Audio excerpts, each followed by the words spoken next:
Gabriel, bonjour. Bonjour Hervé. Tu conduis notre liste pour Oui. le département du Maine-et-Loire. Nous sommes ici à Vendrennes et tu viens de me parler à la fois de la biodiversité que j'ai constatée, puisque un pas dans l'herbe, c'est faire se lever des sauterelles, des insectes de toutes sortes.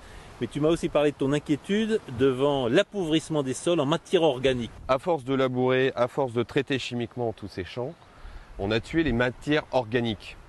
Et donc on a maintenant du minéral. Il suffit de le regarder. Nos terres sont mortes. Vous voyez, c'est de la poussière. C'est du sable. C'est du sable. Et cette terre, donc, grâce, je dirais, aux chimies qui sont mis dedans, permettent quand même d'avoir des rendements. Oui. Mais c'est un point de non-retour. Et le problème qu'il y a après aussi par rapport à l'eau, c'est que dès qu'il pleut, le terrain ne peut plus absorber l'eau. L'eau ruisselle, on a du ravinement. Dès qu'il y a de l'orage, finalement, tous les ruisseaux se gonflent d'un coup et on a les problèmes d'inondation. Même en pisciculture, il y a des difficultés sur les eaux de ruissellement qui arrivent dans ces réservoirs et qui amènent aussi ces produits. Et puis, dans un deuxième temps, peut-être respecter la terre pour lui redonner cette matière organique qui fera pousser les choses de façon plus raisonnée, plus sereine et meilleure, je pense. Nos terres sont en train de perdre 30 à 40% de leur matière organique. Ouais. Ce qui veut dire que dans un certain nombre d'années, ces terres seront mortes. On ne pourra plus les régénérer et nous aurons un problème d'alimentation mondiale. Voilà, il y a eu des excès, maintenant on en est conscient. On a choisi, notamment pour ici, de choisir un agriculteur qui est labellisé bio. Il a aussi l'occasion de pouvoir récupérer de l'eau pour augmenter un peu ses rendements, pour essayer de pallier à toute cette chimie. Donc c'est un travail qui est déjà en cours. On n'a qu'à voir l'alignement de leurs semis, de leurs semences. C'est impeccable. Voilà, c'est quand même des gens qui sont très professionnels.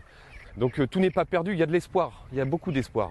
Et moi j'ai de l'espoir. En tout cas, ce que je souhaite, c'est que la région des Pays de la Loire privilégie naturellement les circuits courts, achète la viande, les fruits, les légumes, les céréales, etc.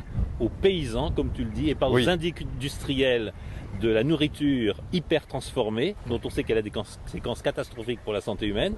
Je souhaite naturellement que la région choisisse l'excellence locale, l'excellence des paysans, comme tu le dis très justement, mais je pense aussi que la région doit investir dans le fait d'avoir des terres qui vivent, de laisser les cycles naturels reprendre leur place et d'en finir avec une chimie agricole et d'en finir avec une invasion de matières extraordinairement agressives pour les terres, pour la biodiversité et finalement aussi pour la santé humaine. Nous avons reçu ces terres, tu as reçu ces terres de génération avant toi, nous avons reçu de génération avant nous.